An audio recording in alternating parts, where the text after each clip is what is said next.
Hey there, everybody. If you are looking to purchase a home in the near future, you want to make sure that you purchase a home that is structurally sound, right? You want to make sure that you make a smart investment on your next purchase. What are those things that you need to look for? I share those details with you in this video. When you purchase that next property, you want to make sure that you find a home that has good bones. Have you ever heard of that phrase? What in the world does good bones mean? Does it mean a house that has some cool bones buried in the backyard?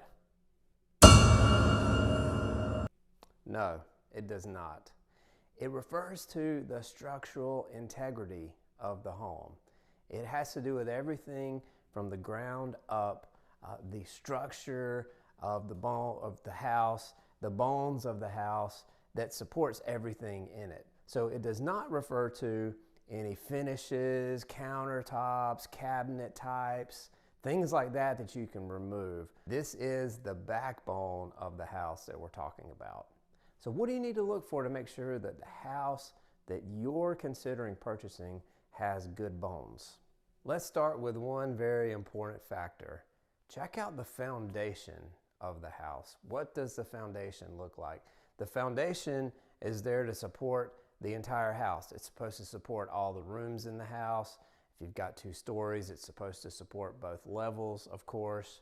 The foundation is critical. Oftentimes you will see a poured concrete foundation. Poured concrete is awesome, y'all, because it's structurally sound and it does a good job of keeping water out, and it really requires no maintenance at all over time. So poured concrete is super solid. And you'll want to make sure that you get a home inspection done, and that home inspector can take a look at the foundation and they can look for any evidence of cracks.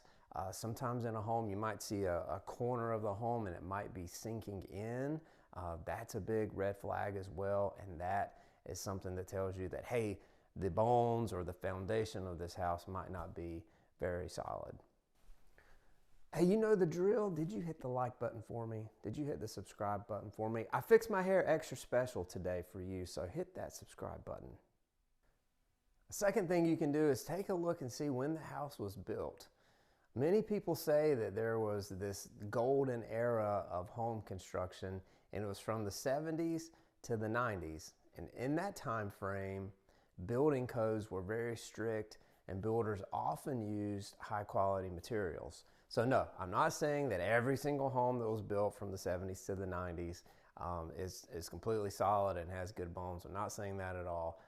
But chances are you'll see a lot of homes in that time period that were built very soundly. So take a look at the time period that the house was constructed in. Number 3, take a look and see if everything is level in the home. This might seem very easy, but it's something that people often overlook. Home inspectors will sometimes, they'll take a golf ball or a marble and they'll place it on the floor, and they will see if that ball rolls. They'll see what direction it rolls, and if it rolls very fast or very slow, and if it rolls away very fast, then they know that the home is really out of level. You can also check the walls as well, so you can go in and take a bubble level. You guys have all seen those from Home Depot or Lowe's. Put that up on the wall. Check to see how straight the walls are, how level the walls are.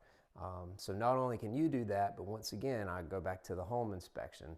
Make sure that your home inspector checks all this out for you, and that way if there are any red flags with leveling, they'll make sure they point those out in the home inspection for you. Another item, ask if the walls were built with 2x4s or 2x6s. It's a pretty big difference there. Most homes these days are built with 2x4s, right? 2x4s are a little lower in cost, but 2x6s are beefier. You know, it's a beefier lumber, and it will add a lot of strength to the home for you. So, like I said, 2x6s are going to be a little more money, but if you do find a home built with 2x6 and not 2x4, then it's going to be a little stronger and more, and the structure will be more sound for you. And a little side note here I'll add, if you're ever looking for studs in your house, just keep in mind that those 2x4s, which I said typically you'll find, They're not 2 inches wide. It's a nominal 1.5 inches wide. So if you're looking around to try to put a nail or something like that in the wall to support something you're hanging up, just keep in mind it's only going to be 1.5 inches wide. One last thing that I will add about 2x4s or 2x6s, they should be built on 16-inch centers. So what that means is you'll have one 2x4 here or 2x6, and then you take the center point of that 2x4 or 2x6 and then go over 16 inches, and you should hit the center point of the next stud. Another item to look for is the roof. Guys, make sure that you get your roof inspected. Take a look at that during your due diligence period, because a roof can make or break a house. I mean, it really can, because if you have a bad roof, if it's sagging, or if you've got a spot or spots where water is penetrating, it can cause a disaster all in your house, and you don't want that. I mean, water damage it's terrible. So make sure you get that roof checked out. A quality roof oftentimes means that at least that upper part of the house for you is structurally sound, so at least that part has good bones.